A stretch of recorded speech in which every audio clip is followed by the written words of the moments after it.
Hello, guys. Welcome back.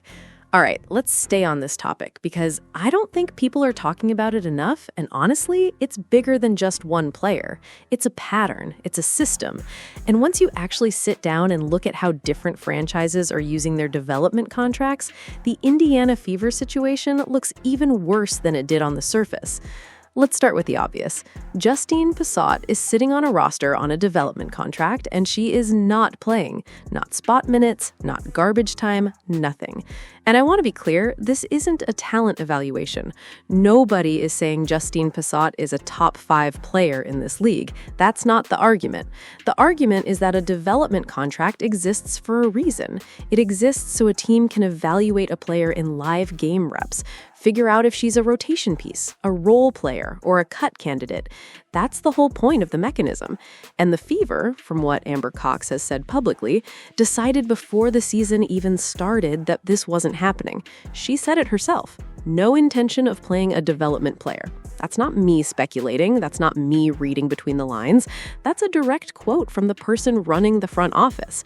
So when people say maybe she's being saved for the second half of the season, I have to push back on that because that's not how Amber Cox described the plan.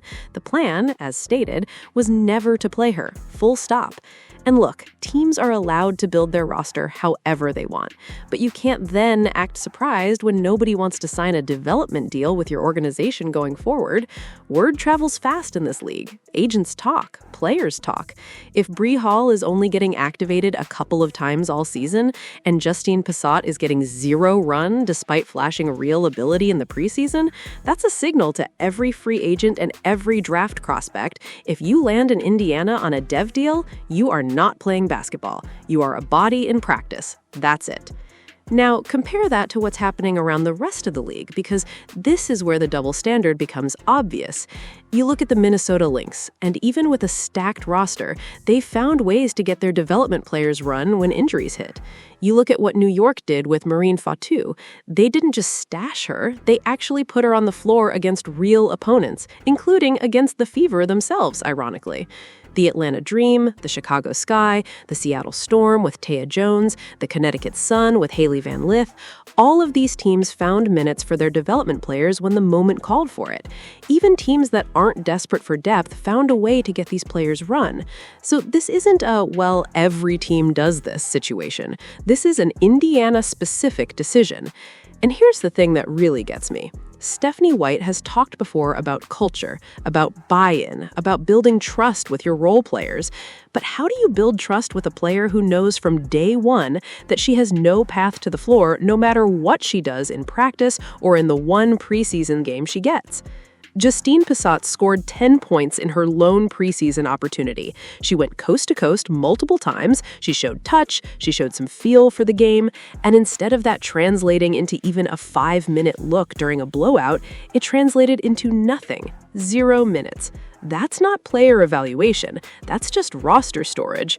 And I want to bring up Natasha Lattimore here too, because her situation is almost the flip side of the same coin. She was a name people were excited about in the draft. She looked good in the preseason by most accounts, and she hasn't signed a development contract anywhere. Not with the Fever, not with anybody. That tells you something is happening behind the scenes that isn't being talked about publicly. Maybe it's an injury situation, maybe it's a fit issue, maybe it's something else entirely. But when a player with real preseason buzz can't even land a development deal months into the season, that's a story in itself, and one that deserves more attention than it's getting. Let's talk about the incentive structure here, because I think this is where the league office needs to step in. Right now, a development contract caps you at 12 games. That's it. 12 games of eligibility, and then you're either extended to a real deal or you're back to being unable to play at all. That structure was supposed to create urgency for teams to actually use these players, to find out quickly whether they're worth a real roster spot. But what it's actually doing, at least in Indiana's case, is creating a loophole where a team can just sit on a player, never activate her, and use up her opportunity purely as insurance depth. That's not what the rule was designed for. If I'm the WNBA, I'm looking at expanding active rosters to 14 and removing the artificial games cap entirely. Let teams call players up when they need them, let players actually get evaluated in real basketball situations, and stop incentivizing teams to hoard bodies without ever playing them. And this is bigger than just Justine Pissott or Bree Hall or Natasha Lattimore. Think about a player like Jasmine Davis. If you're on a roster and you're not getting run, even in the preseason, that directly impacts your ability to build value around the league. Maybe another team is watching. Maybe another team likes what they see and wants to bring you in on a real deal next offseason. But if you're not even getting preseason minutes, how is anyone supposed to evaluate you?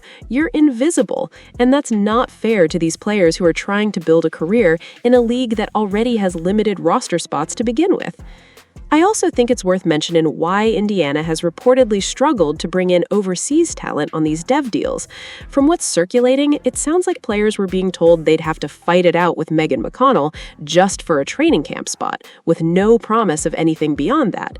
Compare that to other franchises who are upfront and say, "We want you in the rotation from day one," and it becomes obvious why talented players are steering clear of Indiana when it comes to these short-term deals. Nobody wants to uproot their life, sign a make-good contract, and then sit on a bench the entire time with no clear path to the floor.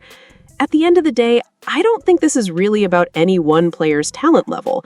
I think this is about how a front office chooses to use a tool that's supposed to benefit both the team and the player.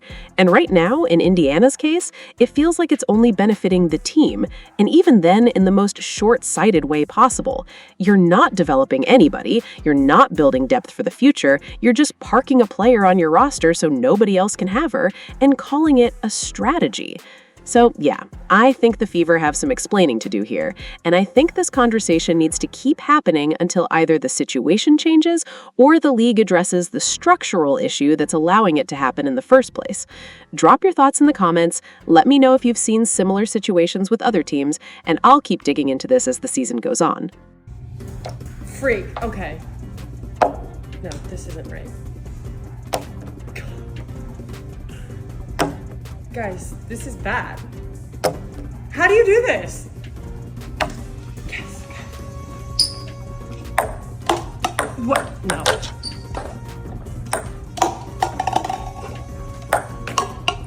That doesn't count.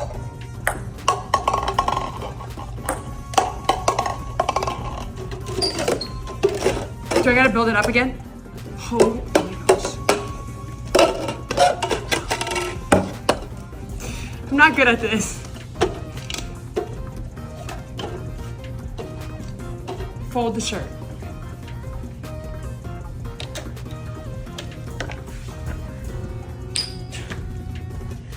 I can't do that. Okay, wait.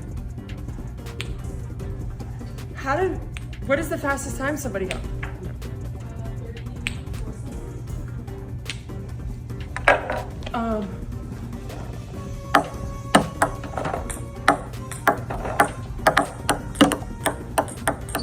What the freak? Who got 34 seconds? I thought I was doing good. Ah! No. Oh my god. Is it really that hard? Did I do it?